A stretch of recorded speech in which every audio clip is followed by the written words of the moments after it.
You hear that, Chad? Black couch? What do you mean? I'm not picking up what you mean. Casting couch? Oh.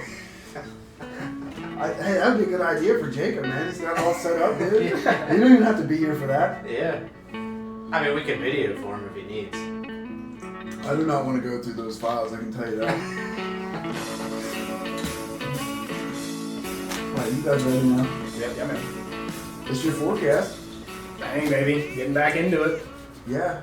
No Jacob this time. I No think he's Jacob. on his LARPing. Doesn't he usually do his He does little normally LARPing? LARP, yeah. He has the week-long LARPing session. It's a lot. You got to stay hydrated because they don't sleep.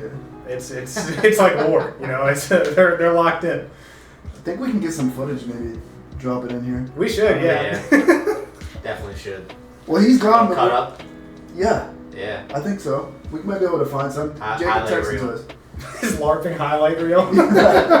Jake's That's best a low plays. We should have a Jake's best plays video dropping next week. It's just all his highlights. Yeah. We got Brandon with us. He's subbing in. We do. Brandon, Big Marvin Harrison supporter, as you can see here, so. he's dude. Like you're in this Eagles I throne know. room with a Well- Arizona Cardinals jersey on. So I figured that I don't need to wear Eagles because we're already represented so well here. That's That, fair. you know, I could go another direction. You could pop still. on the Marv jersey and just puff some hopium and Yeah. feel that. The Eagles are going to be good. We just need Marvin Harrison to be good. They don't need my support. They're going to be good no matter what. Yeah. just so everybody's aware about his credentials, you were on? He's a friend of the podcast. He was on here before. Didn't you say who would you say the running back number 1 was going to be?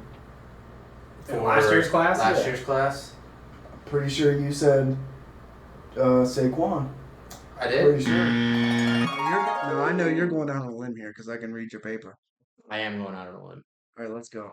I'm going with Kyron Williams. It shouldn't What else did I matter. get right?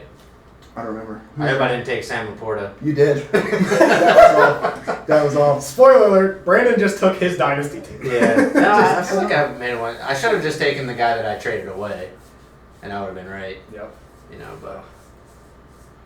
We're talking about rookies that did not score any points last year, but we had a lot of things go a little differently than what we expected.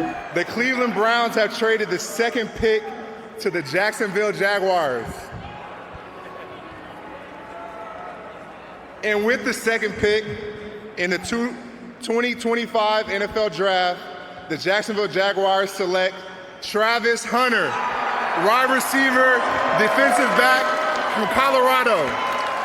We were excited about some of these wide receivers, and now we're like, Yeah. Yeah, besides for the top 2, right? Like the landing spots aren't no, right. awesome. And even Travis Hunter's, you can argue, well, they don't have to force feed him because they have another alpha receiver there, so they can ease him in however they want. I think Whereas that- at Cleveland, he could have been a 100 snap or 100% like receiver if they wanted to go that route.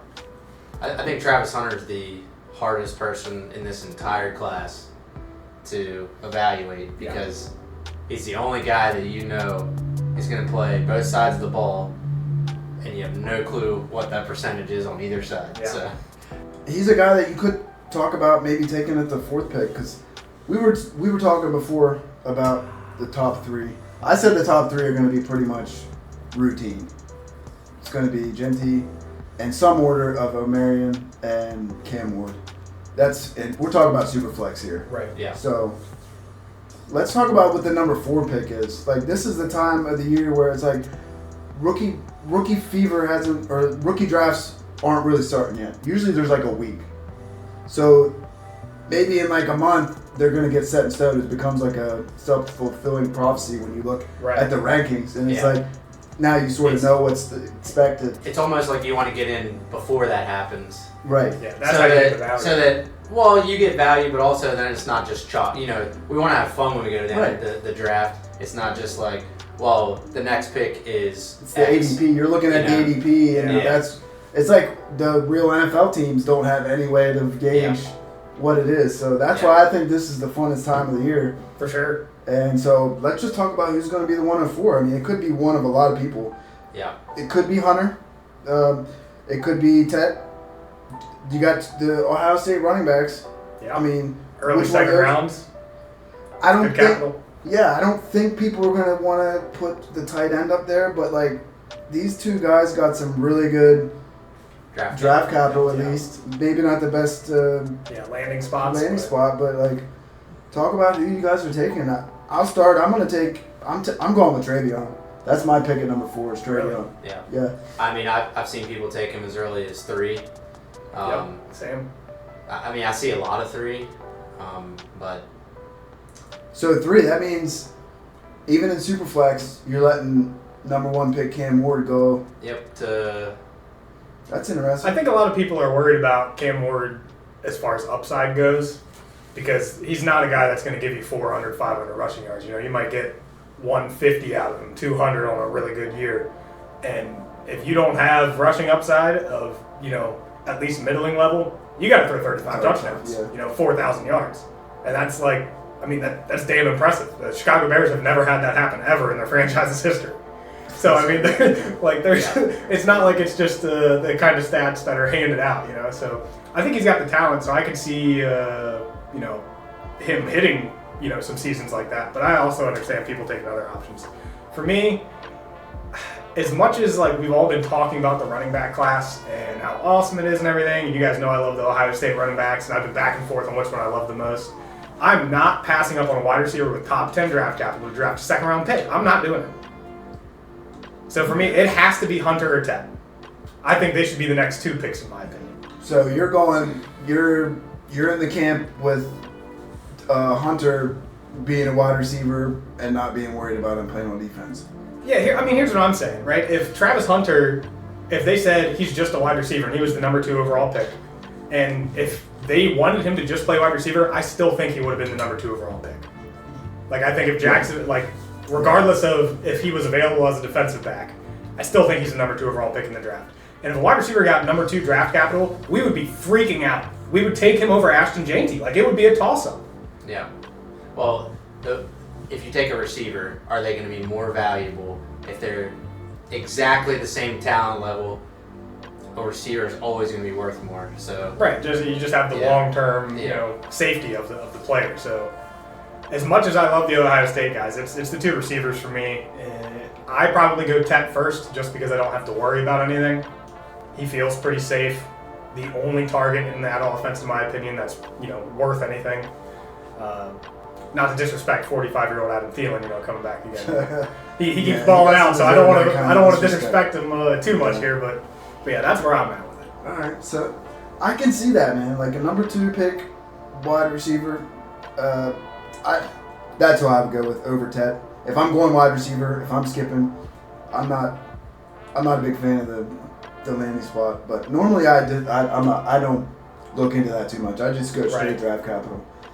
But to me, a wide receiver in the first is, dude, second round running back is almost like the same as the first round wide receiver because they're not going as early anymore. Right.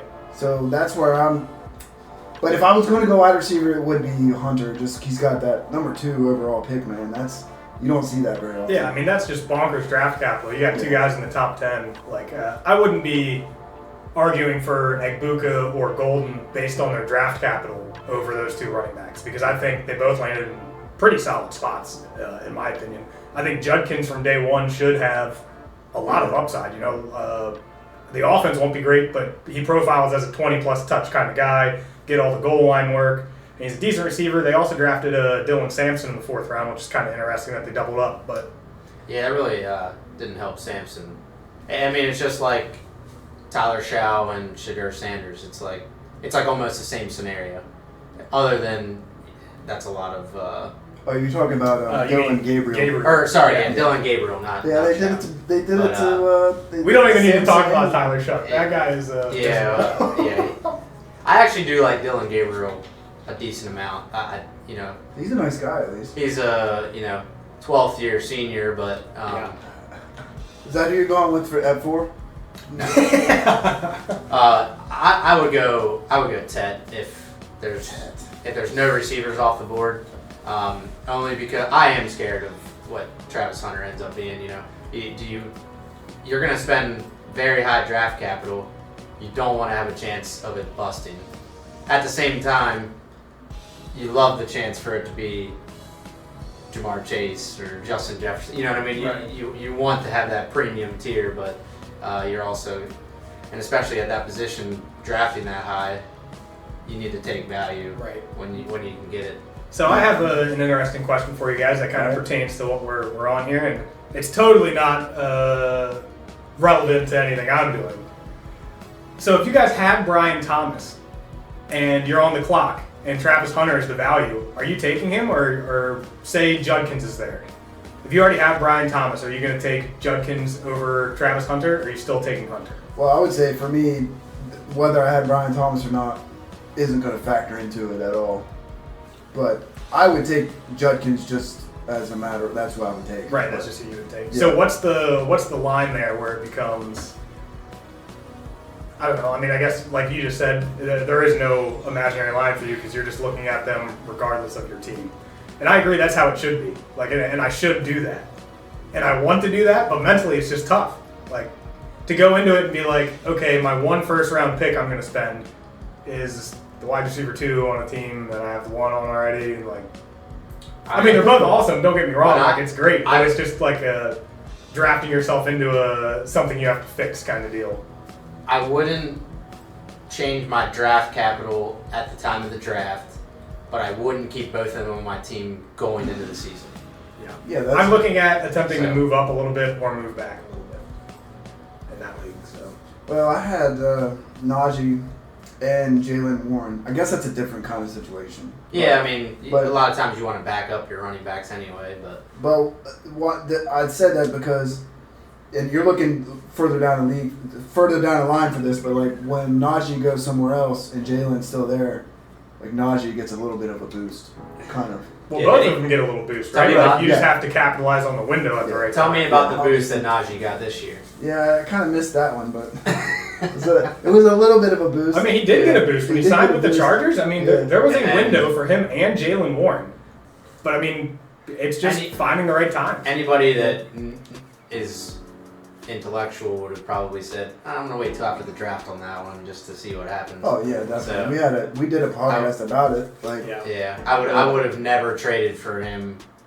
I mean, you know, if you want to take a chance and say, I really don't think they are taking a running back, then, you know, that is a good yeah, good that would bet. have that worked out for you if you had traded for, let's say DeAndre Swift or Yeah. Oh man, you're like thrilled if you traded for Swift super low who before was the the other draft.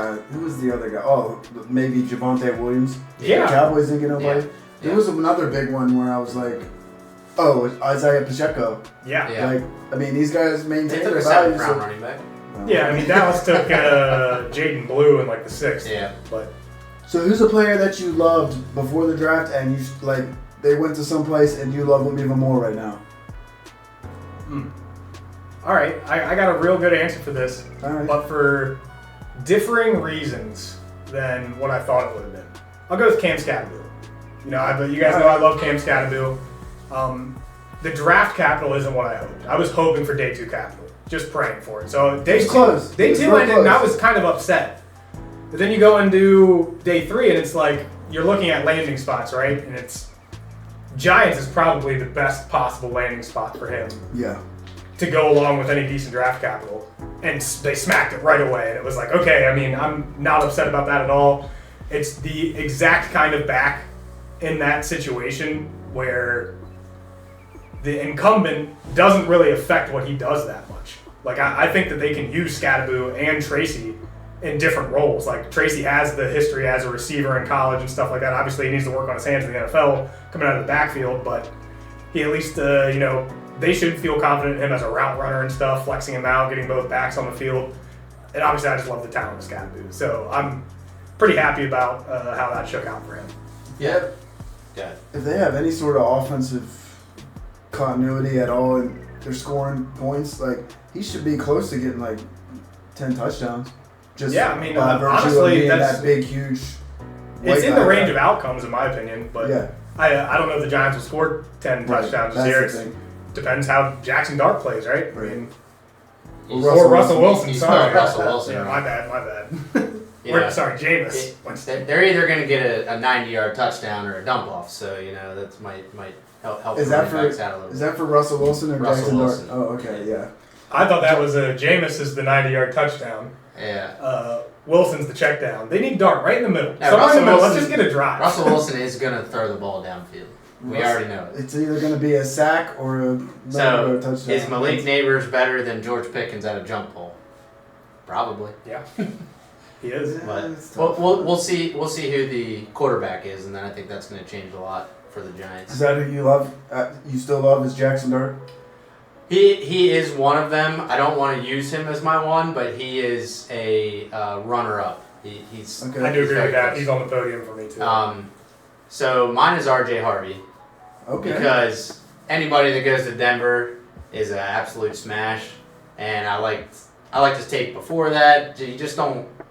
He was on that like edge where it's like he's gonna be drafted high, he's gonna be worth a lot, or he's gonna get a later third, fourth, fifth, Yeah. a later draft pick and he's gonna go down. So for me, he went way up, and I mean he probably went almost a round earlier now than before the draft. Yeah, for because- sure. I mean, he's in the back end of first rounds at this point. I mean, Yeah, Dude, he wasn't. He should be. I've even seen him in the middle of the first round, consistent, like yeah. a good bit, but. I mean, it's like you said, Denver is an absolute smash. I mean, everybody was like, "Oh, Marion Hampton, it's going to be him." Yeah. And I won't lie, I was a little disappointed when Denver didn't take Travion or Judkins or something in the first round after Hampton was already gone because, I just started itching. Like, I want all these first round running backs. The more options, Yeah. the better. I feel like this is the guy they wanted. Maybe they had him really close, all those three really close together, and they're like, I don't got to take R.G. Harvey right now, so I might as well just Exactly. back up and.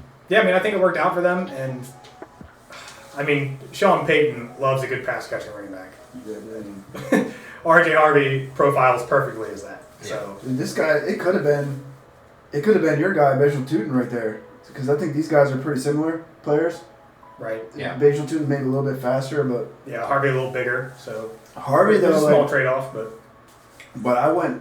So I usually wait until they get drafted and then I watch them. And Yeah. I was watching Harvey, man. I agree with you, man. This guy, Yeah. he's pretty good in between the tackles too. I mean, he gets arm tackled, but like he's so good at following his blockers and Yeah. dude, he can juke anybody out. I don't think the first guy ever tackles him in the open field. Yeah. Yeah, it's not about that he's so strong that they can't bring him down. It's they aren't going to get to him. Right. They're not going to have the chance, for the first or second guy isn't even going to have a chance to touch him, but obviously we're not sure how it all shakes out, but I really think he could be. Definitely, yeah. It's good that he's got the Sean Payton thing going for him, so Yeah. can't take that away from him. But No. If they just don't sling the ball the entire game like the Well, like the hopefully, Bengals. you spend a draft pick on the second round running back, and now you don't have to do that, right? You don't Yeah. have to force feed Aldrich Estime and Right. Jaleel Yeah. McLaughlin the ball. Yeah. what was it that I saw? Like the Broncos had the highest amount of rushing yards before contact, the lowest amount of rushing yards after contact. That's crazy. So- That's like a straight your running back sucks stat. The guy I'm going with that I still love, and you guys are probably going to disagree with me, is Matthew Golden. I'm not too excited. I mean, I was hoping that he would get a little bit better draft capital than Amika, and I thought there was a chance he would go before Ted. But a lot of people are being upset that he went to Green Bay, and because of how they sling the ball, it was a wide receiver by committee. That's what it has been. Yeah. Right. But to me, like you're going in the first round with the wide receiver, that kind of tells me that that's not what they want to do anymore. They want to have somebody like Josh Jacobs said, like an alpha guy that we can go to, like a number one Yeah. guy, and that's the guy. That's him. He scares me a little bit, but I think that's another one of those like he's gonna go a lot down or he's gonna go way up once you start seeing him play throughout the season. Like you said, if he ends up being the number one target, he gets hammered with all these targets. Mhm. I mean, they do sling the ball a lot, so that guy's gonna get a lot of work. The other half of it is if one of those other guys is the one that steps up, then your Matthew Golden share's gonna keep creeping down. But Like which guy would you be worried about though? Like I mean, Jaden Reed's the only name Yeah. on the team that's Yeah. like strikes any kind of emotion. Like I won't Yeah. even say fear because I'm not really scared of him as far as becoming an alpha receiver that demands targets. It just doesn't seem like this style of player he is. He's a darn good football player, but he's just not a route running, extravagant kind of downfield target. Yeah. I do agree overall. I don't know why people are freaking out about the Green Bay landing spot, because I see so many ways where it can go well for you as far as keeping value or value raising on Matthew Golden. We saw this, 4 years ago with Christian Watson, right? Yeah. It's a Matt LaFleur offense. Matthew Golden catches 2 long balls in one game because he can do it. Fastest receiver in the draft. Yeah. He catches 2 40-yard touchdowns, and it's, oh my God, Matthew Golden with Jordan Love and Matt LaFleur, and he's a top 12 dynasty wide receiver. And I mean, you probably just pumped in on that window. It's easier said than done, right? Like nobody ever actually does that. In theory, that's what you do. But that would be your plan, though, is to do something like that rather than just hold on to him because he's good. Like that's what you want to be doing. It depends where my team's at and where I drafted him at. Like if I'm confident enough and I need the receiver help and I'm taking him in the middle of the first, I don't really have a reason to do that unless I'm trying to split and get more assets. But if I can contend and I'm getting a rookie that's smashing right away, there's no reason for me to move on. That's added longevity potentially to my team. I don't really need to do that.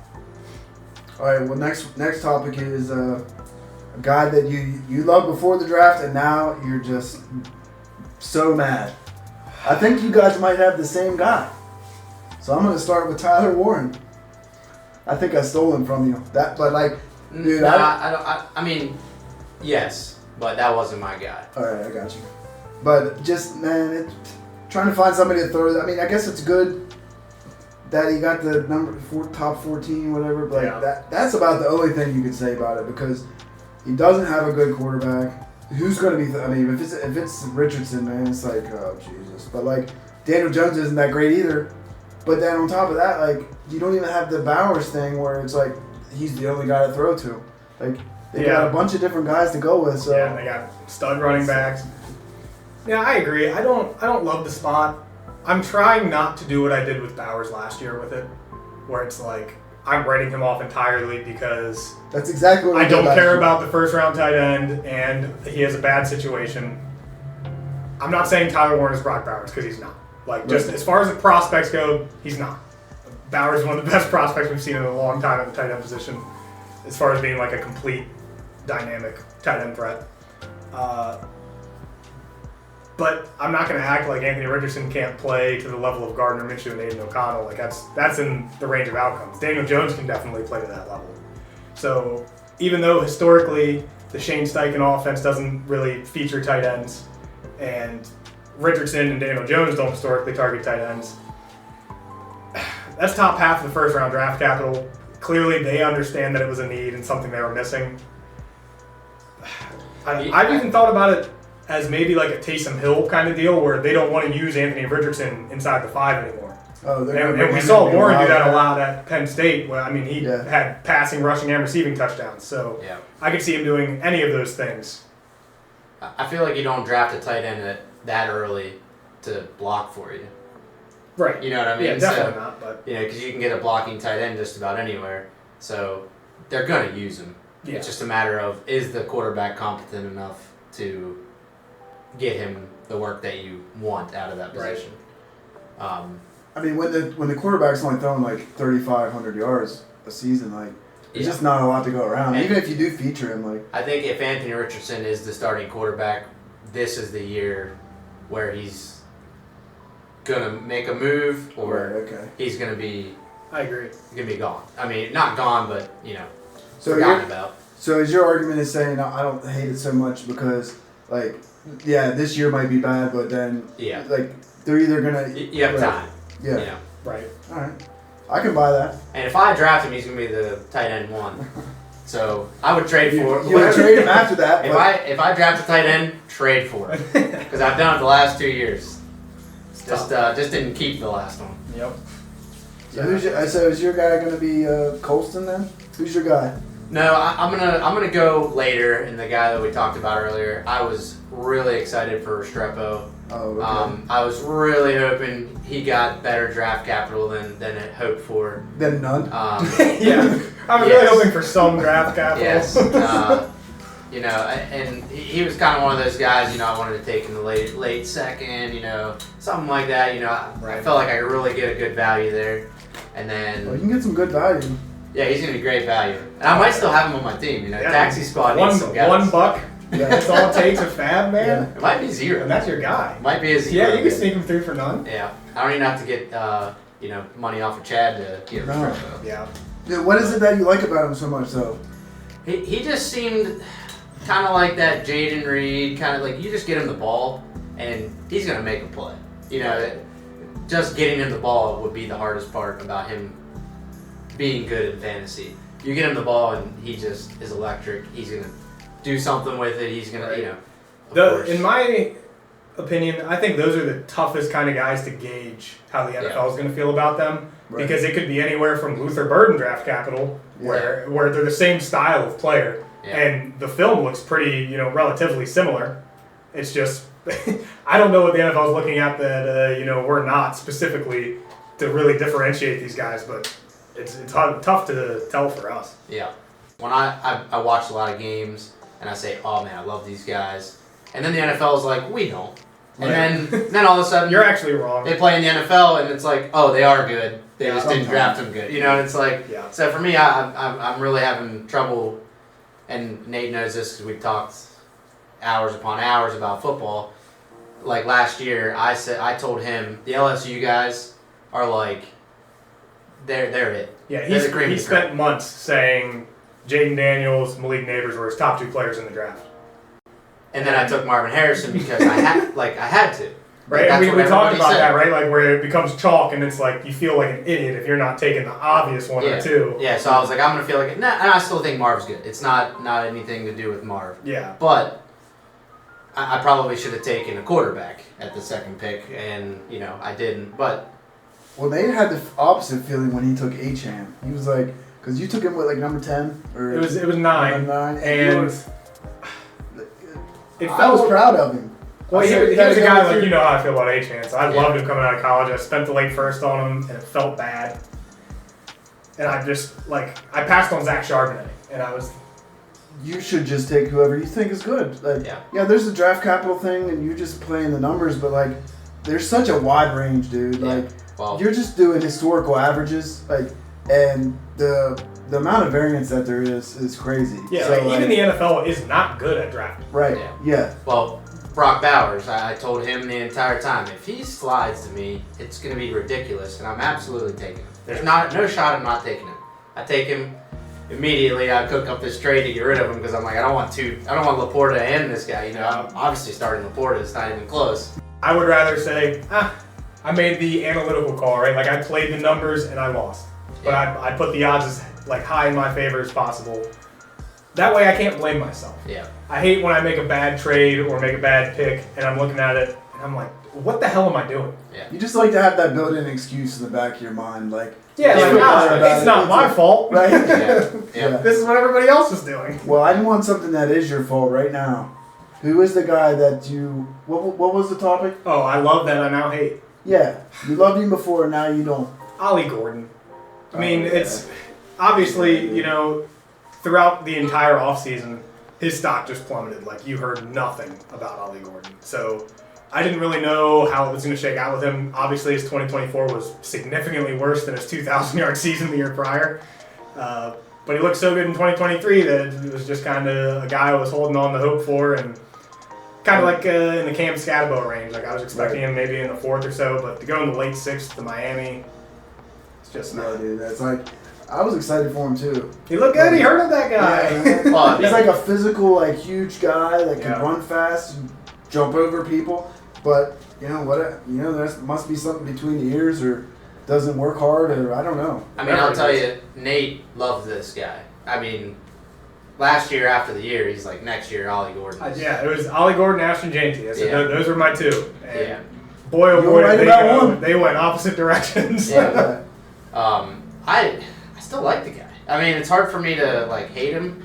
Obviously, 6th round draft cap. You know what I mean? Yeah. I like the guy as on the sheet. You know, Right. like a size, weight, I like the way he runs. I like all that I stuff. like the way he but looks in his uniform. yeah, he looks good in his uniform. Pants fit real tight. Yeah, but just there's a few things that make him really not good, like draft capital and Yeah, just landing spot, production, landing spot. Last one is a guy you didn't even like, and now all of a sudden you do because the draft happened. And I'm just going with RJ Harvey. I know Brandon already said about him. I didn't even know about this guy before because I don't look at late round guys. I don't look at past. Right. Matthew Golden was probably the latest guy because I just wait for the draft to happen. But everything Brandon said, I'll say it again. Just spoiler alert, RJ Harvey is also my pick for a player Oh my God. I didn't like that I now do. okay. RJ Harvey's been on here 3 times. Yeah, So And, I'm going to talk about a guy that I almost already talked about. okay. Do you guys know who that is now? Oh, you yeah. almost already talked about. We're talking about you didn't love, but now you do. Yes. Man, I should have known this, but I'll go Quinshon Judkins. No, it's Jackson Dart. Because Ah, I really okay, didn't think he yeah. was going to get good enough draft capital. Right. Not that I didn't like the guy a whole lot. I'll be honest, I try not to hate anybody too soon. Right. Because, like you said, once the NFL draft happens, that's when you can start hating people. So I Right. try not to hate anybody until after the draft happens and I can see why I hate them. Yeah. Hate them more, but you can hate their film and stuff. But I feel like it's hard for me to hate film because typically you're watching highlight tapes, so it's like you're only going to see the best plays out of them anyway. It's hard to find bad tape on guys a lot of times. I feel like That was with rough. with quarterbacks, like the worst one for highlights because, like, let's say like a Tom Brady kind of guy, like his highlight reel. If you watch an NFL game, his highlights they're gonna be a lot of like 8-yard passes, Yeah. like a lot of first downs. Well, but the thing is, he makes all of them. Right, that's what I'm saying. His Yeah. highlight reel's real long, but it's just 8-yard passes. Like Yeah. Jackson Dart is very much the opposite of that. Like, Yeah. he's Yes. just like shrugging So- guys off and throwing it deep and. I think He's a lot of fun to watch. Yeah, I love watching him. I think New York is a good landing spot because Russ is not going to be there. I see a good path for him. He got good draft capital. I don't see a reason why he can't succeed. And I liked his play. He is the big play guy. Now I'd like to see him not make as many mistakes. And I think if he clears that up a little bit, he doesn't get hit so much, Right. all those things. I mean, you want your guy to run, It's like Josh Allen. It's like, he is so good because he runs and he gets into those sticky situations, but I still have, Carson Wentz just plays over and over in my head. Right. Like, stop getting hit, you know what I mean? Like, Some just people are please built stop. for it though. Some JD people are not baby. built for it. Stop getting hit. So, I think he has a good path, and we'll see if he can be an NFL quarterback. Right. And Dude, He's at least guaranteed a good shot at it. yeah, Like he's going to get a couple of years of burn. So yeah. Dude, he's definitely like that guy though. That if you're thinking about wanting like somebody like Josh Allen to be like worth like 3 firsts yeah. Yeah, a couple years from now, that's the guy. yeah. Like, Yeah, upside wise, I think his upside's a lot higher than Cam Ward's for fantasy yeah. purposes. I mean, just the ability to run the ball changes things so much. not just that, but just like he's got a huge arm. Yeah, he does.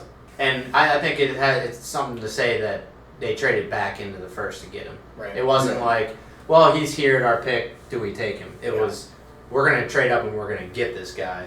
Yeah, There's it, a reason. It almost feels pre-planned. I'll be like honest. They knew what they were doing going into I that. see like a J.J. McCarthy path without the injury. Yeah, hopefully. If he hadn't had the injury where Right. we're expecting maybe midway through the year we're going to see a transition.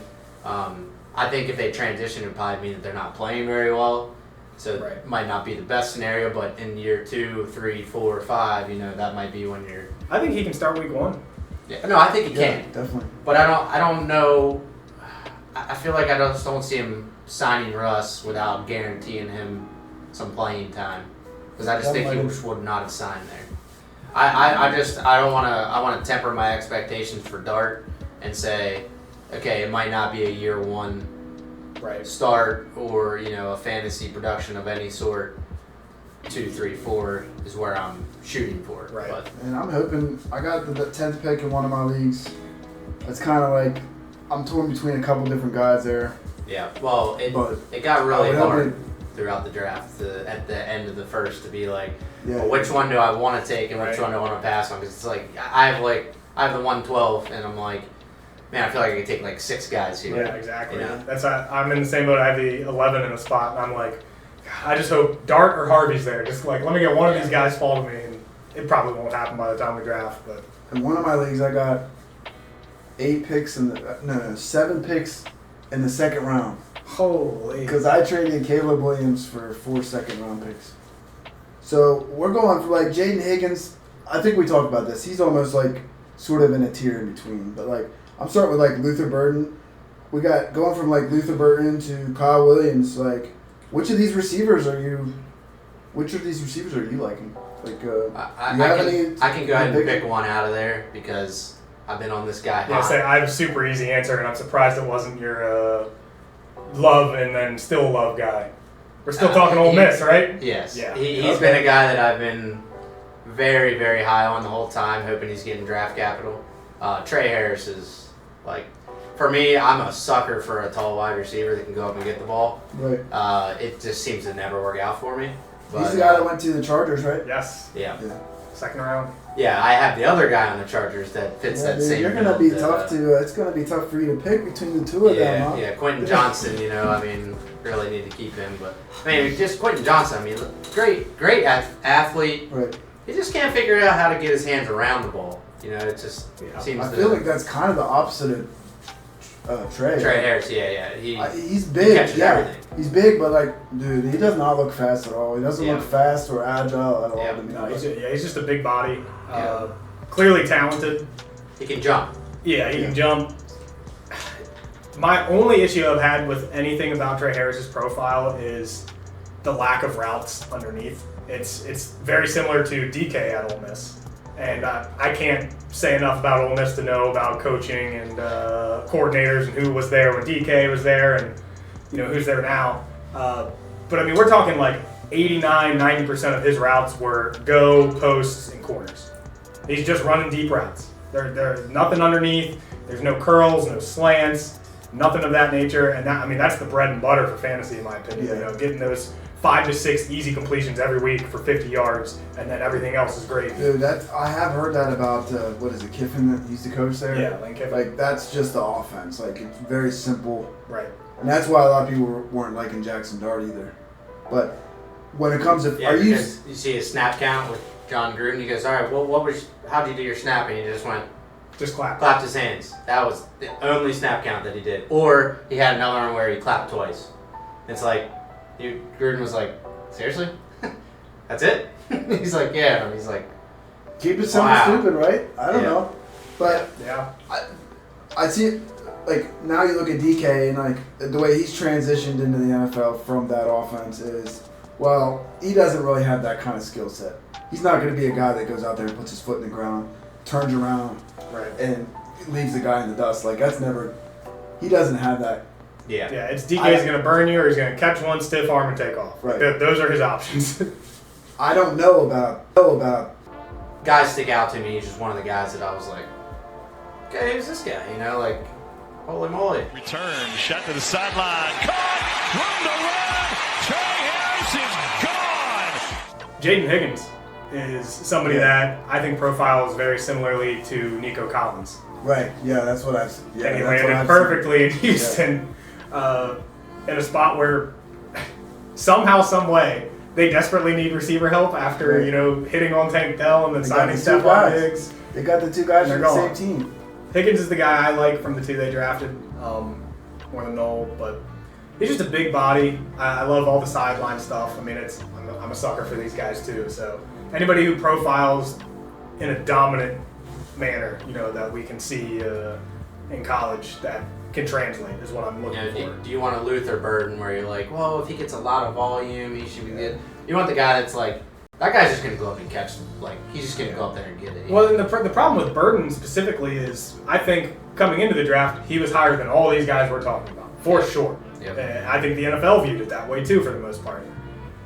But the landing spot makes it real hard. Yeah. There is a whole lot of mouths to feed in Chicago all of a sudden. Yeah. I mean, they have a receiver on a $100 million contract. a better receiver than Luther Burden, Rome Odunze for sure. They just spent a first rounder on last year. A tight end they spent first top 10 capital on. A tight end on an $80 million contract. Like it's it's a lot of mouths out there to feed, and I don't think they're just going to not run the ball despite not signing running backs. Like Ben Johnson wants to win football games. Detroit ran the ball a lot over the last few years. That probably brought Luther in to help with that, maybe. Yeah, I mean, he is gadgety. He profiles that way. So. You want to know what makes Chad's trade even worse? Which trade? The Caleb 4 seconds. Caleb He just got 2 more big mouths to feed. That guy can just chuck the ball anywhere. Yeah, I think Caleb was one of the biggest winners from the NFL draft. Okay, we can go down that path. His problem wasn't that he didn't have weapons, though. His problem was he just wasn't throwing the ball